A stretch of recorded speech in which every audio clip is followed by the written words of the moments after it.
ఒక చిన్న పట్టణంలో శ్రీనివాస్ అనే వ్యక్తి ఉండేవాడు. బయట ప్రపంచంలో అతను పులిలా కనిపించేవాడు. ఆఫీసులో కఠిన నిర్ణయాలు, గంభీరమైన స్వరం, ఎవరికీ భయపడని ధైర్యం అన్నీ అతనివే. సహోద్యోగులు అతన్ని చూసి, ఈయన ముందు మాటలే జాగ్రత్త అనేవారు. కాని ఇంట్లో అడుగుపెట్టగానే కథ పూర్తిగా మారేది. ఇంట్లో అతను పిల్లిలా మారిపోతాడు. భార్య అనిత ఒక మాట చెప్పగానే చిరునవ్వుతో వింటాడు. పిల్లల అల్లరి చూసి కోపం కాకుండా నవ్వేస్తాడు. టీ ఎక్కువ వేడైతే పర్వాలేదు అంటాడు. కూరలో ఉప్పు తక్కువైనా ప్రశాంతంగా తింటాడు.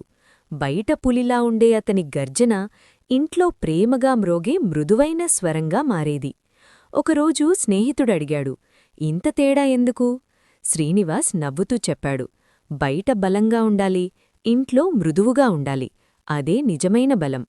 ఈ మాటలు విన్న స్నేహితుడు కూడా ఆలోచనలో పడిపోయాడు.